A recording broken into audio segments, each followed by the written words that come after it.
and it's beautiful and warm, not physically, it's actually quite cold. Moved here on January 15th, and it's been pretty wonderful, I have to say. I miss my other kids, I miss my friends, I miss many things. And when, it is safe for all citizens to have equal rights there in America, that's when we will consider coming back. I caught Rosie O'Donnell the other day, and let me tell you, she went after Trump like she had nothing left to lose. This wasn't the usual late-night ribbing or a quick jab for laughs. Rosie was flat out tearing into him with raw honesty. And the wild part? Her delivery made the truth sting even harder, all while being funnier than most stand-up routines. Well, Rosie O'Donnell has moved to Ireland.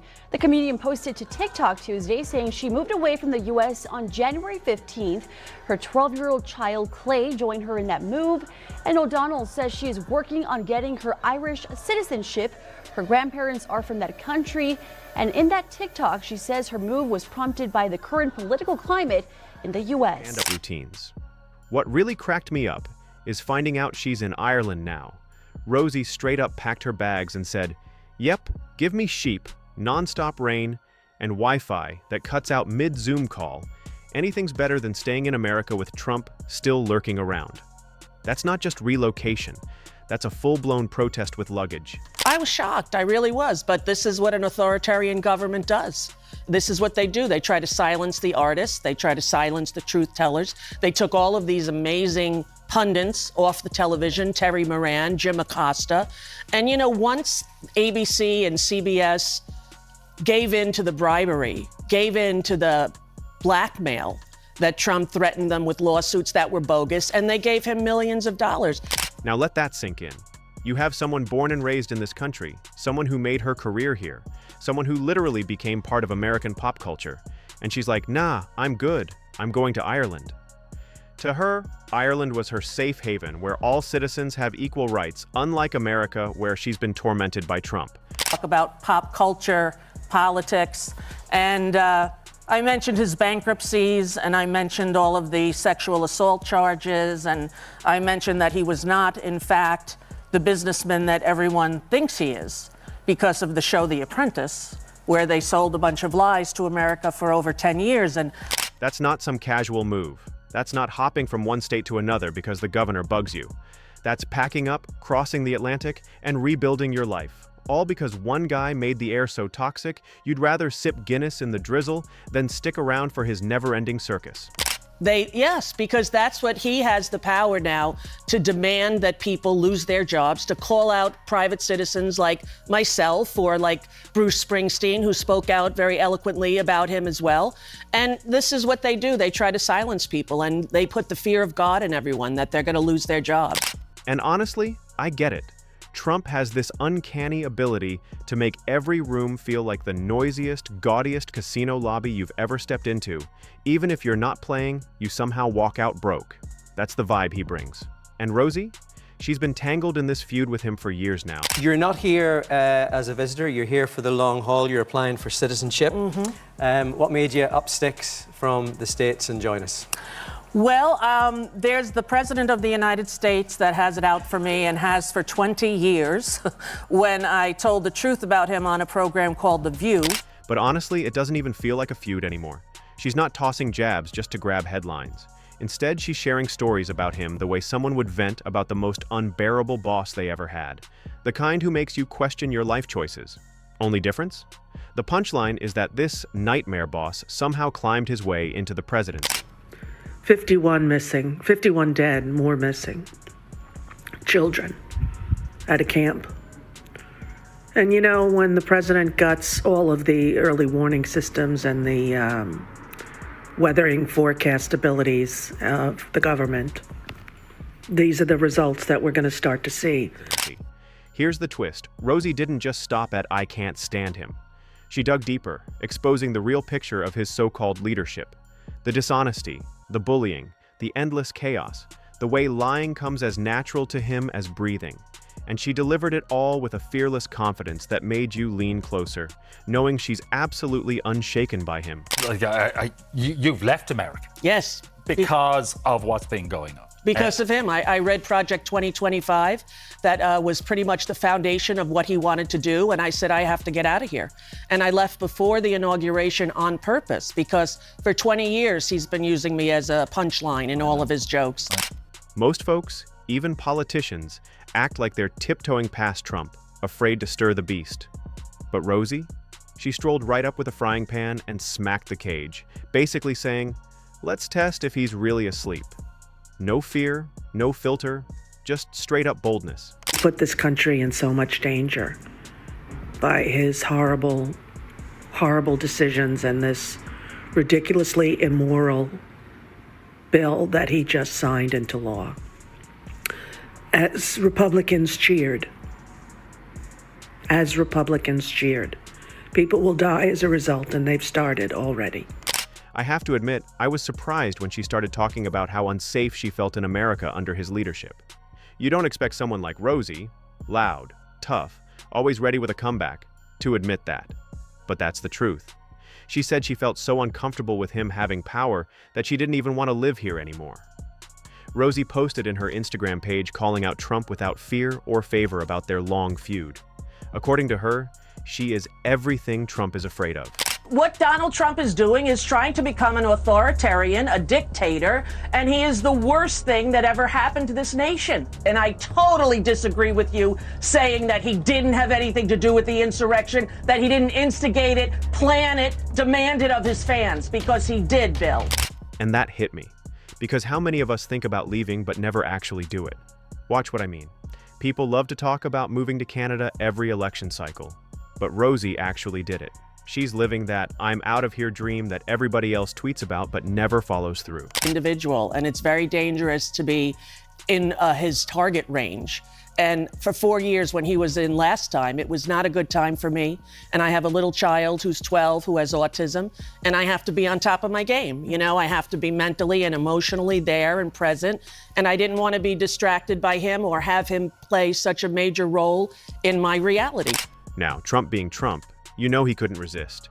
He once made those little jabs at Rosie like he always does, trying to call her names, mock her appearance, whatever.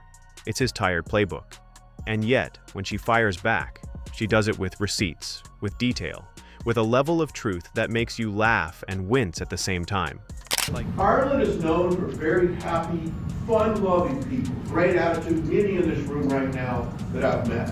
Why in the world would you let Rosie O'Donnell move to Ireland? I think she's going to lower your happiness level. That's true. Thank you. I like that question. Do you know you have Rosie O'Donnell? Do you know who she is? Do you know who she is? Yeah. I'm joking. You're better off not knowing. Like, you ever hear someone roast another person so accurately that you don't even laugh out loud? You just nod like, yeah, that's exactly who they are. That's what Rosie does to Trump. And here's the irony. Trump always tries to present himself as this strong, tough guy, unshakable, untouchable. With due respect, you're not going to be successful saying that democracy is on trial and anybody who supports Donald Trump is a fascist. You're not. And my freedom was not impeded one iota during the Trump administration. And I don't know any broadcaster's freedom who was. You still have The View on every day, pounding Trump into pudding. Nothing happens. All the working people I know were better off. But Rosie, just one person, keeps poking holes in that armor. She's like the kid pointing out the emperor has no clothes, except in this case, the emperor is wearing a red tie long enough to trip over and pretending it's fashion. Well, he is a cruel, criminal, and mentally unstable man. And Duty to Warn was a book that came out when he was first in office. Psychiatrists across the country who don't ever really diagnose people that they don't serve personally came together and made a book, Duty to Warn. It made me wonder, though, how many more people are thinking the same way Rosie is but just don't say it out loud? How many folks are sitting in their kitchens, scrolling the news, thinking, I don't feel safe in this country right now? And not because of foreign threats, but because the guy at the top thrives on division, Isn't that wild? And I think he's the worst thing that ever happened to the United States.